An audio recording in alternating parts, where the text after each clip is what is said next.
Hello everyone and welcome back to Spellweaver. So today we're gonna have a quickie. Just to summarize, this week in Spellweaver. Interesting stuff that happened. First of all, we're finally in Spellweaver 3.0. Yeah, I have new quests. I wanted to keep these because I think I actually never had the you've got new quests in this region pop up showing that it can be dismissed since it was introduced. And with that, the changes in Spellweaver 3.0 were that sorry, that the ability to disable this pop-up by clicking anywhere else, like this, wonderful, has been restored because apparently patch 2.99 broke it. Aside from that, this week in Spellweaver, Rinrit won his third Masters, which I believe places him as the top Masters player of all time. If I recall correctly, so far the best players had only 2 Masters wins. And I think Rin is the first person to score a third Masters win. Although I might be wrong, there is a chance that there was already someone who scored 3. But definitely no one scored 4 so far. Yeah, I guess go for the win, Rinrit. That's what you can do.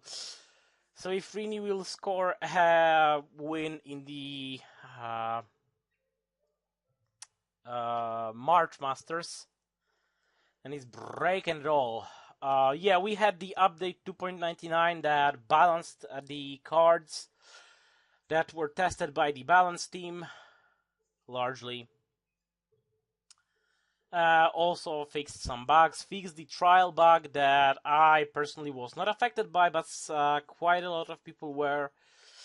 You would basically enter trials and you would have like no hero to pick from, no aspects to pick.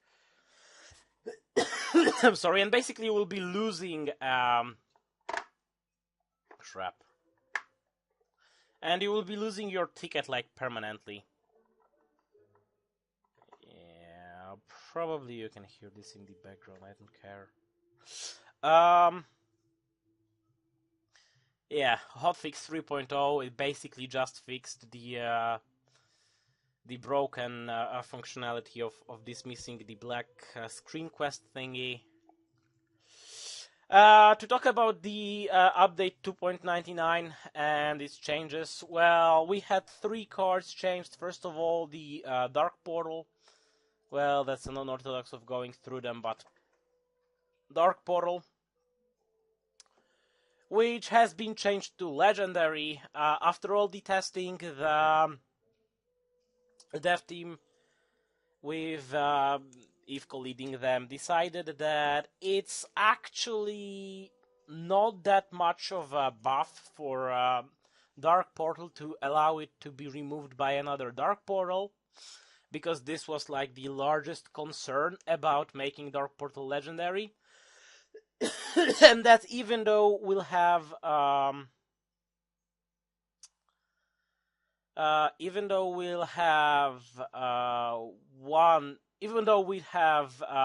Dark Portals reduced cost only by 1, regardless of the amount of them, having multiple portals still allows for drawing multiple demons.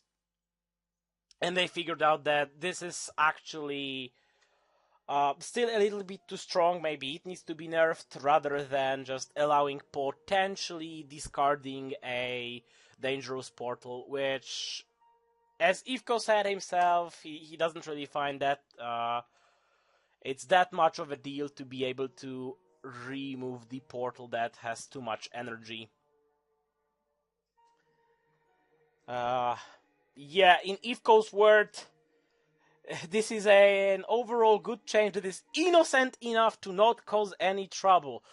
Well, we've seen quote-unquote innocent changes before.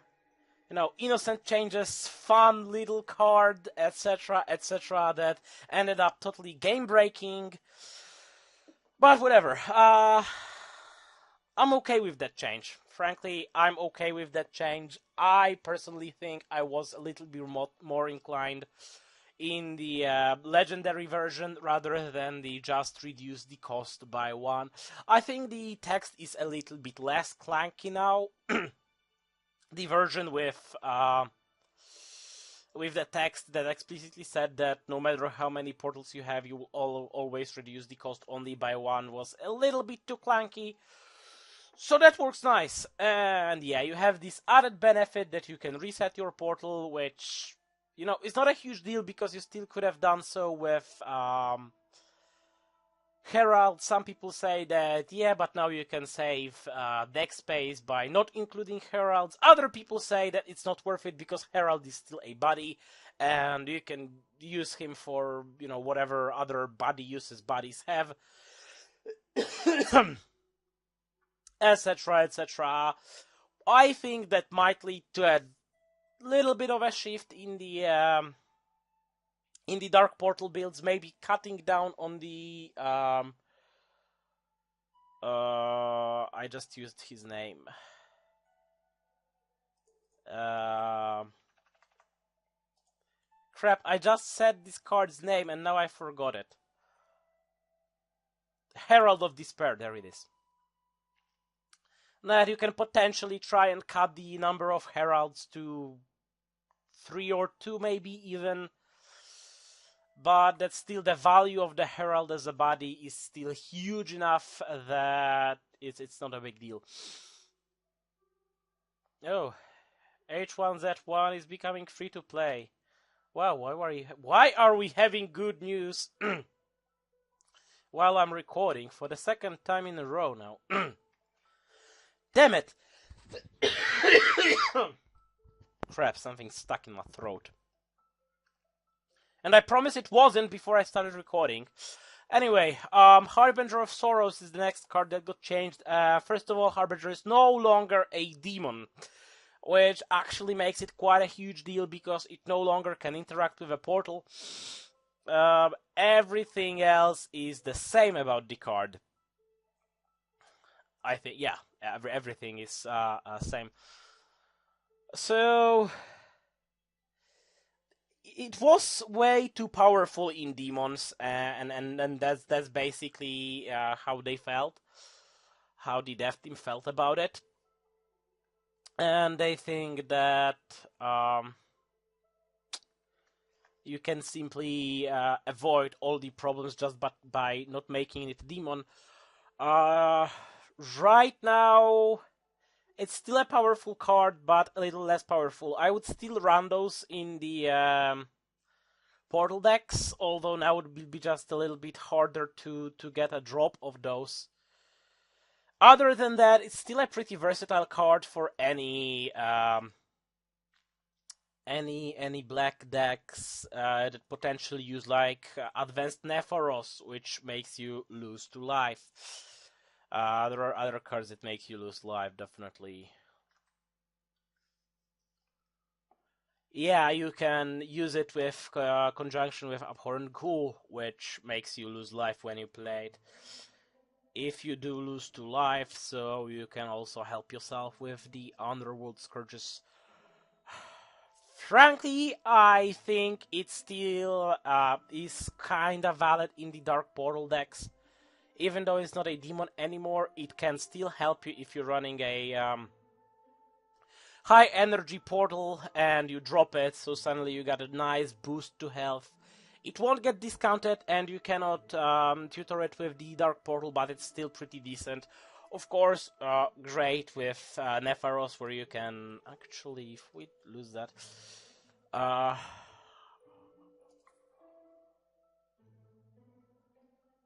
you gain 1 life, the enemy loses. Joray Silencer, no. Loses this power, this is nothing. Well, in Corruption Dominion decks with Coronis, it might see some play. Actually, yeah. I think that, to be honest, Coronis-based the CD decks, or actually DC Dominion Corruption, or basically anything Advanced Nepharos based, still might see some use of Harbinger, although it will not be that excessively used and not that prominently anymore.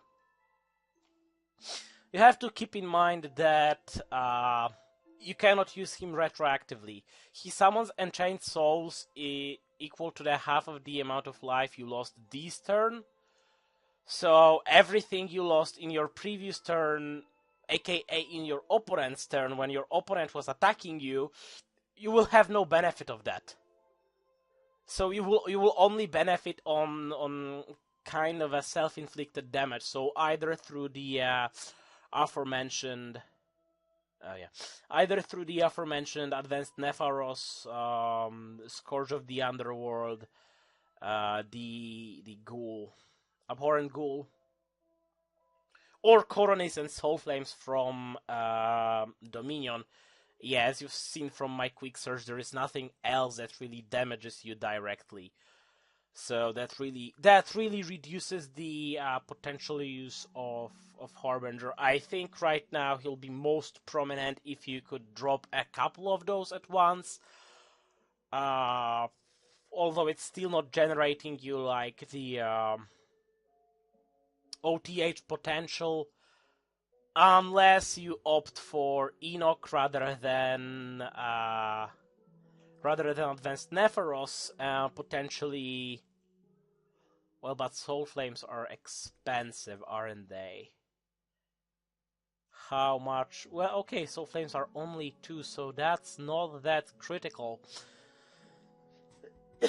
So assuming you're like late in the game, or you're playing a really mana powerhouse through the Words of Powers and Power Surges on your end, and you manage to drop to something like 10 mana, your opponent drops something like a couple of Raging Gigantodons, which, as far as I'm aware, see basically no play in Constructed because they are way too powerful to see play in Constructed.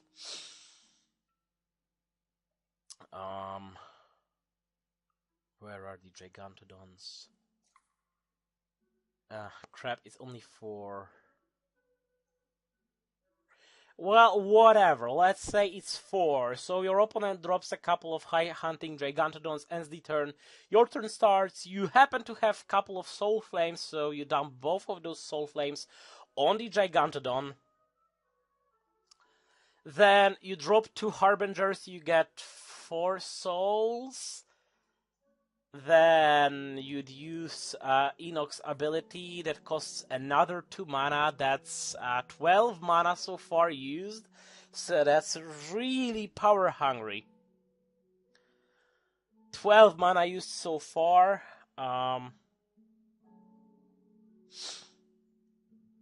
And you heal for what? Like 6? Plus maybe 4 if you sacrificed Harbinger rather than either of the souls. So it's 10. While you've just lost 10 health. No, you lost 8. You lost 8 and you heal for 10. So you're like 2 points of health ahead. Or I guess if you'd combine it with Chalice. So all of those dead things would grant you what? You sacrificed 1 Harbinger and 4 souls, so that's 5. You pay another 2, so that will be a total of 14 mana required. That's insane. And you heal for a total of how much was it? Plus 5.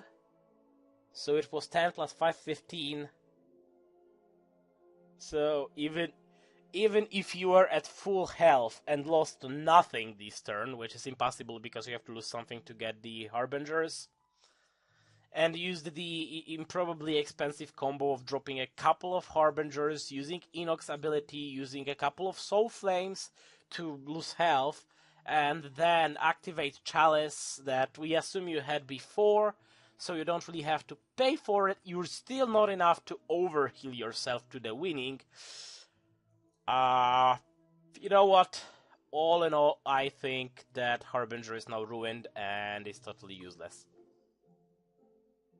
Oh wait! Also Harbinger is tainted. I forgot about this interaction. But it enters the field, you lose 3 life because you don't have 3 levels in Aspects of Evil, because you have 2 because you're playing CD, so you have 1 Corruption, 1 Dominion. So you're losing 6 more life, but you gain 4 more souls. Okay, so now I'm totally lost in the maths. Let me grab a piece of paper to figure it out. So first you lose 8 life due to the oh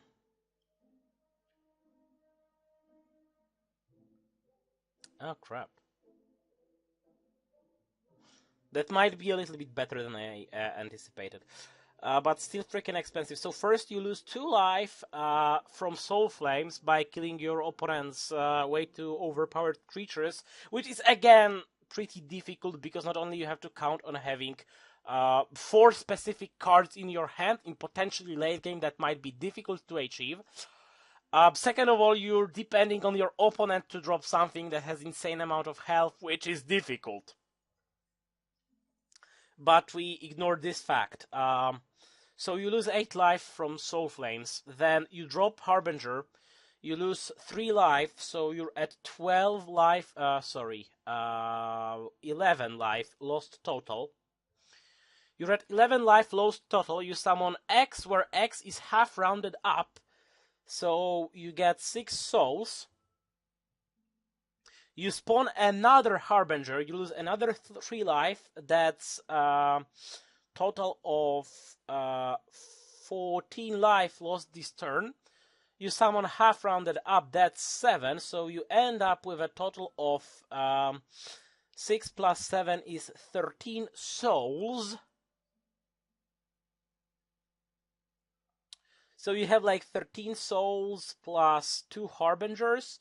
That's a total of 15 creatures. You sacrifice one of those. You heal with Enoch for 14. Then you sacrifice 13 souls.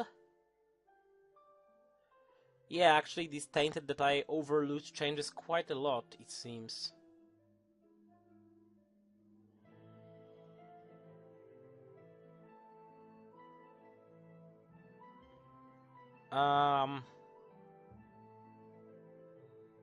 Yeah, but you're still like 14 health behind, aren't you? Yes, you are. You sacrifice 13 souls and then activate Chalice for 14, if I recall correctly. If I'm not messed with the maths at any point here. So that base... because we were already rounding up here, right? Yeah, this is why another Harbinger adds only 1 soul. This is weird, like, if I try and... because I'm not sure about these maths here. I summon 1, this is 3 souls, rounded, this is 3 life lost, rounded up, it's 2 souls. I summon another, I lose another 3 life, so that's 6 total.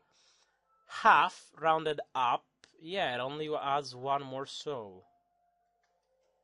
But I get 2 from the lost previously, so it's 3. Yeah, okay. So no, I'm not mistaken with the maths. I just had to make a smaller scale. I just had to make sure on a smaller scale. Yeah. So if you happen to play CD Enoch with a lot of Soul Flames and Harbingers and a lot of mana, and you happen to be at full life, and your opponent drops 2 creatures with 4 life, i.e. aforementioned Gigantodons, and then you kill them both with Soul Flames, spawn 2 Harbingers, and activate Enoch's ability to sacrifice your one of the Harbingers, and sacrifice all the souls, and then trigger the Chalice for a total of 14 mana, if I recall correctly. Which is insane, and frankly, I don't remember even in the long games where I've been really pumping into mana, and where, you know, those were long games, I've been pumping into mana, not wasting too many shrines on levels, etc, etc, you know, using all the boosts, etc, etc. It was still difficult to pump that huge amount of mana. I'm not saying that it's impossible, I'm just saying that it's difficult and will take a lot of time, especially that you're not really planning to pump too much into Dominion levels, so even if you opt to use Words of Power, they won't give you that much boost. So that's something to consider. With all of that, you are hurt for 14, but you heal for a total of 28 plus 13 is 41, if I'm not mistaken. But you are hurt for 14 to be able to heal yourself for 41, so in turn you heal yourself for mere 27. Yeah, everything seems correct. So, provided you lost no more than 7 damage so far, you are able to bring yourself to a 40 health win condition with this. All of this happening, well, I don't know, but you'd probably better go and play on the lottery, because you're more likely to win that than to execute such a combo. Period. So yeah, Harbinger not longer being a demon, that's a huge debuff, but I don't necessarily think it will, like, be totally obsolete. There is still some potential use for that card, but keep in mind that it's very, very slim use. Good, good. Yeah, I think we are, because the last card that was changed is the Pandemonium of Darkness, which first lets you gain a level, and then you sacrifice. First lets you gain 2 levels, and then you sacrifice a level. Which essentially the only difference it makes is that it allows you to play this card on a first turn. That's the only difference. And the spell part of the card was changed to require still 5 mana, but only 1 corruption level and 2 of the generic any color levels. 1 life for each of your levels. In aspects of evil, you gain that much life. Okay. So it basically now has a chance to be used in any non-mono corruption decks. In decks where you'd be splashing only 1 corruption level just for using a couple of corruption cards, rather than building your mono corruption, which is by far still the only deck that really makes sense, making it a mono deck. I think that's all of the cards, and I think that's all of the changes. Yup. So that's all the cards changed, and that's all the changes to those cards. The other changes of The other changes of update 2.99 include a lot of bug fixes, aforementioned Trials bug fix, which was a huge deal, a bunch of fixes for the tutorials, because apparently they were somewhat broken. No, I haven't played tutorial since I played the the beta version of the mobile version on the off-server accounts.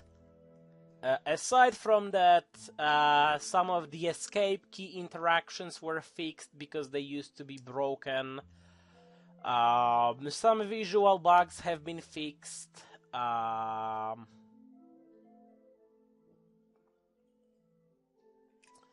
Some AI tweaks, including the AI will no longer destroy its own attached blessings. Thank you. And AI will no longer use Divine Offering without need. I guess. I mean, let's be honest. What is no need for Divine Offering? Divine Offering is basically always useful. This is like the core mechanic of the Spellweaver. Yeah. It's like the only case where you don't really need to use Divine Offering is when you have a handful of shrines. Other than that, always use Divine Offering. Especially if you don't have a shrine, or especially if you will have no shrine after using a shrine this turn, then you can't go wrong with Divine Offering. Unless it's gonna be bitch and you will somehow not be able to find any shrines by using 3 Divine Offerings in a row. That happens. Fully revised Chinese translation, hell yeah!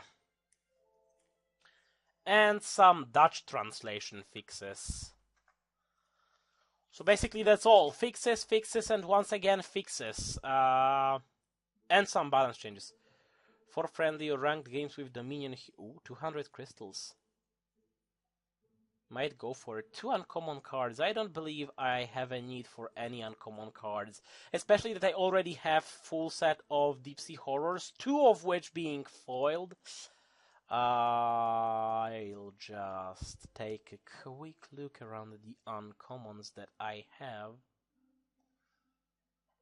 Make sure that everything is... Gene Battlemaster was fixed because apparently it was dealing inappropriate amounts of damage and receiving inappropriate amounts of damage after being stupefied. I'm not really sure how it acted because I haven't really seen a stupefied Gene Battlemaster. Carr cannot use his ability multiple times anymore. Apparently he was able to use his ability once again after being turned into a slave after using his ability for the first time. Or something like this. No, I have a full set of all. Including 2 copies of foiled Deep Sea Horrors and 3rd copy of Deep Sea Horror waiting for the quest to be done. 4 quick battles with corruption, 80. Must be freaking kidding me.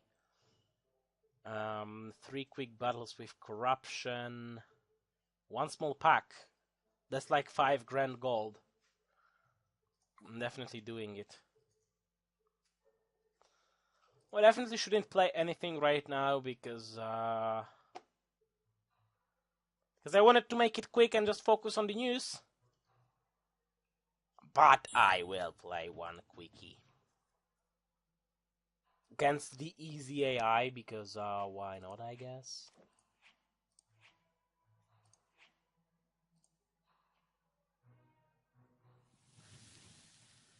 Duke Horse for this becoming exclusively...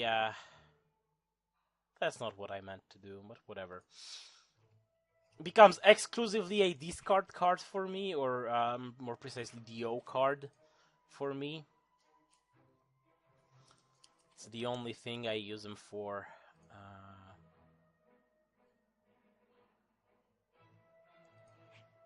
A 1 mana 1 card. You get Nox Fumed. I'll drop another Rotting Remains because you will be able to survive this fight. I should have DO'd this turn.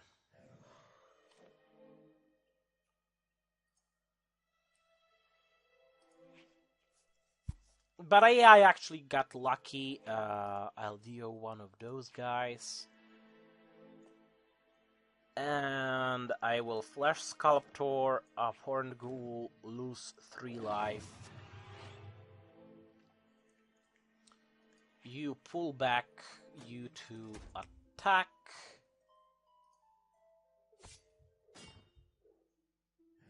Yeah, I guess I can call it a success. That's interesting.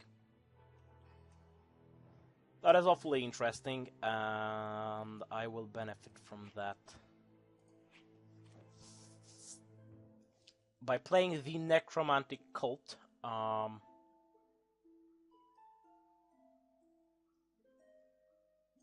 why is he hoarding so much shit? I don't know. Could sacrifice one of the rotting remains of mine.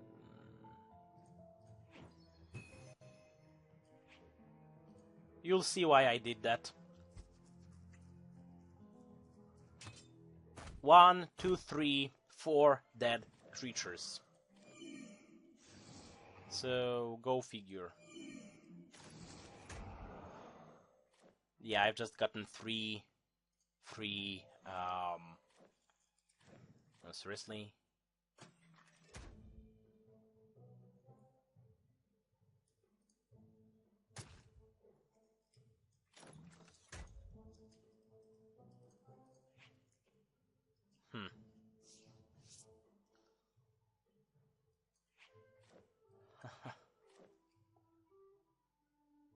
Who wants to play nasty?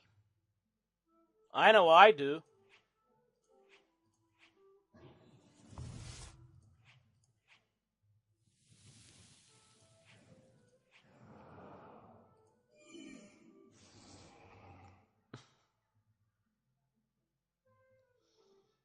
I guess it works.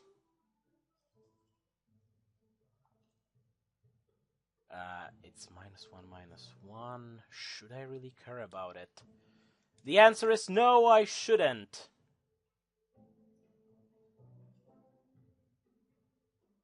9, whatever.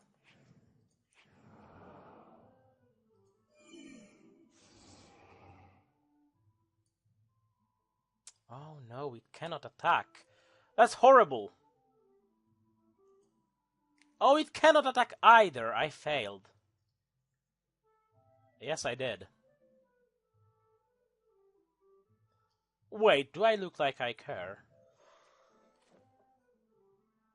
Yeah, go figure.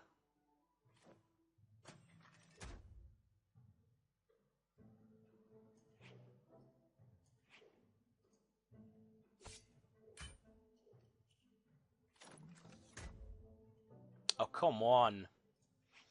You know what, I'll try and... Fuck. I was hoping I will get one of the skill shrines. Duke. Well, I guess.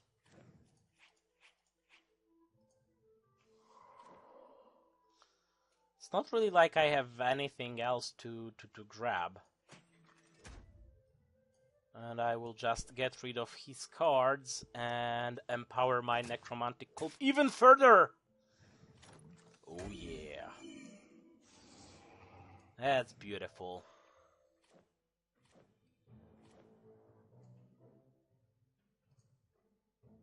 Oh look, another Necromantic Cult. That's beautiful. I will play it.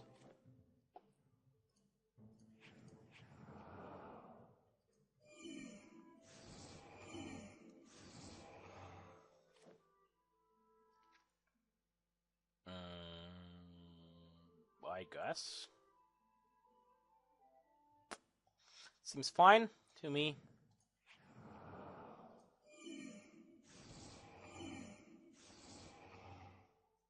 And what we're gonna do now, this is gonna be fun.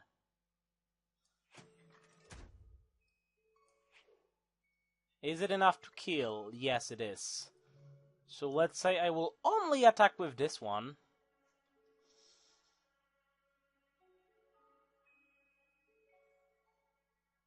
You know what?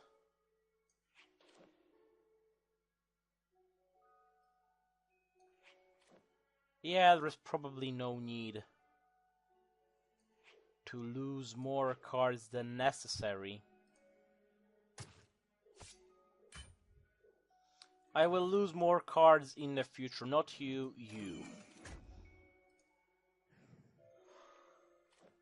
Oh, son of a gun!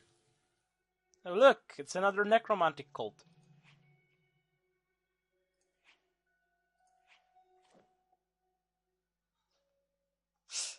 Oh boy. Oh boy.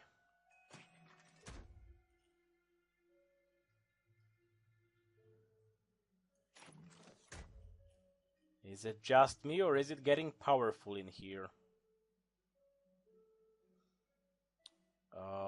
That will be 2, 4, 6. That's not too good. Okay, I'll use this guy. Nah, this is the last turn. I will be finishing him next turn. Because seriously. Seriously. What do you expect me to do? I'll just dump the weakest attacks. And those. Everybody else go and wreck his face. Don't even care.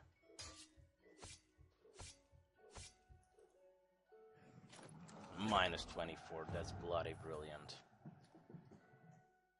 The rewards suck though, but it's progressing my quest, so that's a good thing.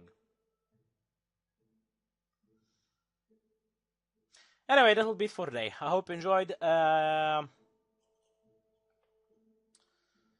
Spellweaver is happening so far for now, but I was actually thinking... Crap, I forgot what I was thinking. Yeah, branching out. I wanted to do something else. But I had 3 games that I was thinking to potentially do instead of it. Oh, yeah, I know. I remember. So 3 different games with 3 different flavors instead of it.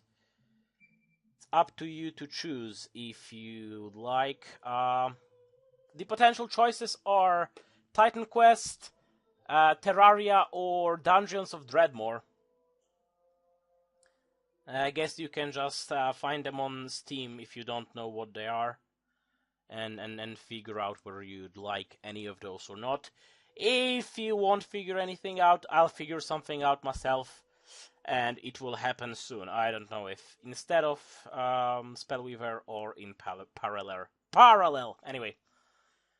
Once again, thanks for watching, and I'll see you next week. Take care. See ya, and yeah.